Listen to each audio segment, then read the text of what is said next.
प्रधानमंत्री नरेंद्र मोदी ने लाल किले की प्राचीर से कहा था कि आज किसी न किसी रूप में भारतीयों के द्वारा या भारत के प्रति अपार प्रेम रखने वालों के द्वारा विश्व के हर कोने में हमारा तिरंगा आन बान शान के साथ लहराया जा रहा है। पीएम मोदी ने ये बात उन लोगों के लिए तो कतई नहीं कही थी जिनका नाता तो भारत से मातृभूमि वाला है, परंतु वो विशीली मंशा भारत को खंड खंड करने की रखते हैं। लेकिन इस तरह की मंशा रखने वाले इस बात से अनभिज्ञ हैं कि आज का भारत खालिस्तान अलगाववाद वाली मानसिकता को तो छोड़िए, अपितु कल्पना अखंड भारत की रखता है। नमस्कार, टीएफआई पर आपका स्वागत और मैं योगेश शर्मा आपको अवगत कराऊंगा कि कैसे भारत देश में ही नहीं बल्कि विदेश में भी खालिस्तान की बात करने वालों को मुंहतोड़ जवाब दे रहा है। भारत उसकी अखंडता को ठेस पहुंचाने वाले तत्वों को बर्दाश्त करने के बिल्कुल भी मूड में नहीं है। दरअसल गृह मंत्री अमित शाह से जब एक साक्षात्कार के समय एक पत्रकार ने पूछा था कि खालिस्तान अभियान को बाहर से समर्थन मिल रहा है, हिंसा बढ़ती जा रही है, खालिस्तान जैसे शब्द फिर से इस्तेमाल किए जा रहे हैं, इस पर गृह मंत्री अमित शाह ने उत्तर देते हुए कहा था कि ये सालों से होता है, हम इस पर गंभीरता से अपनी नजरें गड़ाए हुए हैं। पंजाब सरकार से भी हमारी चर्चाएं हो रही हैं, जांच एजेंसियों का तालमेल अच्छा है, मुझे इस पर विश्वास है कि इन्हें पनपने नहीं देंगे। अब अमृतपाल जैसे खालिस्तान की बात करने वाले लोगों को समझ तो तभी जाना चाहिए था, लेकिन अमृतपाल तो गृह मंत्री अमित शाह को ही चुनौती देने लगा था। भारत में खालिस्तान का राग दिन रात तलापने लगा था, जिसके उपरांत हुआ वही जिसकी सभी को उम्मीद थी। हम पूर्व में भी आपको अमृतपाल सिंह की स्थिति से परिचित आपको करा ही चुके हैं। बताते ही चले कि अब पंजाब पुलिस उसकी जी हजूरी करने वाले साथियों को ढूंढ ढूंढ कर दबोच रही है। लेकिन कहानी यहाँ खत्म नहीं हुई, अभी तो शुरू हुई है। अमृतपाल जो अभी अभी विदेश से ट्रेनिंग लेकर लौटा था और खालिस्तानी तत्वों को बढ़ावा दे रहा था, लेकिन उसके भी कुछ आका हैं जो विदेश में बैठकर भारत में खालिस्तान के अभियान को ऑपरेट करने का घिनौना षड्यंत्र रचने से बाज नहीं आते हैं।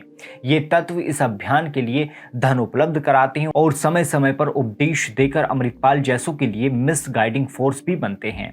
अब ऐसे में अगर भारत में खालिस्तानियों पर इस प्रकार की बड़ी कार्रवाइयां होती हैं तो इनका बिलों से निकलना सामान्य सी बात है। जैसे ही विश्व भर में फैले खालिस्तान के समर्थकों को अमृतपाल और उसके साथियों पर हुई कार्रवाई की सूचना प्राप्त हुई तो अमृतपाल के विदेशी आका बेचैन हो गए।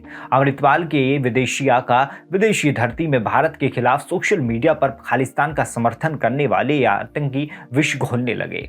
ऐसे में भारत ने खालिस्तानी समर्थकों पर डिजिटल स्ट्राइक कर दी। भारत में खालिस्तान समर्थक यूजर्स के कई ट्विटर अकाउंट सस्पेंड कर दिए गए। जिन लोगों के अकाउंट्स को सस्पेंड किया गया है उसमें एक अकाउंट खालिस्तान अभियान के सरगना जगमीत सिंह का भी है। साथ ही खालिस्तान के समर्थन में ट्विटर पर कसीदे पढ़ने वाली कनाडा की कवयित्री रूपी कौर एक्टिविस्ट गुरदीप सिंह सहोता के ट्विटर अकाउंट को भी ब्लॉक कर दिया गया है। विदेशों में बैठे ये लोग भारत में अराजकता फैलाने की मंशा से लगातार खालिस्तानी समर्थक अमृतपाल के समर्थन में ट्वीट कर रहे थे। देखिए, वर्तमान में सोशल मीडिया का समाज में क्या प्रभाव है इससे हर कोई भली भांति परिचित है। सोशल मीडिया के सकारात्मक और नकारात्मक दोनों प्रकार के प्रभाव हैं।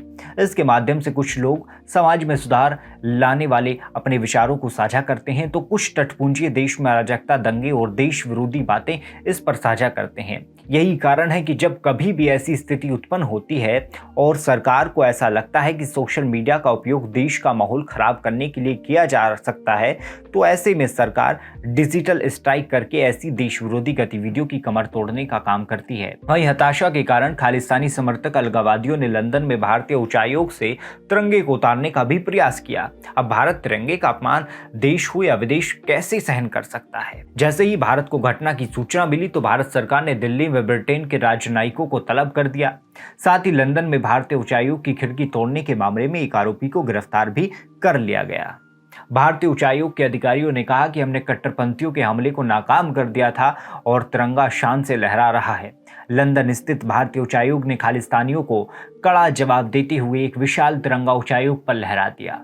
वहीं जिस सिख धर्म को आधार बनाकर अमृतपाल और जगमीत सिंह जैसे लोग खालिस्तान बनाने की बात करते हैं, उसी सिख समुदाय के लोग विदेशी धरती पर हुए भारतीय तिरंगे के अपमान के बाद आक्रोशित हैं।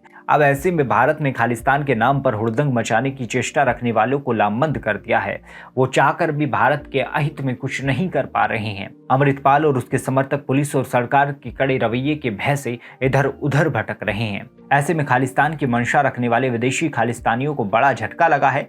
यही कारण है कि वो कभी खालिस्तान का झंडा लेकर प्रदर्शन कर रहे हैं तो कभी भारतीय तिरंगे का अपमान। लेकिन एक बात तो स्पष्ट है, भारत के अंदर खालिस्तान के नाम पर उत्पात मचाने वालों को बख्शा नहीं जाएगा, क्योंकि गृह मंत्रालय और पंजाब पुलिस के तालमेल से खालिस्तानियों को खदेड़ने का काम किया जा रहा है। इन सब बातों को मद्देनजर रखते हुए भारत की तरफ से संदेश स्पष्ट है कि भारत की अखंडता को चोट पहुंचाने वालों को किसी भी हाल में बख्शा नहीं जाएगा।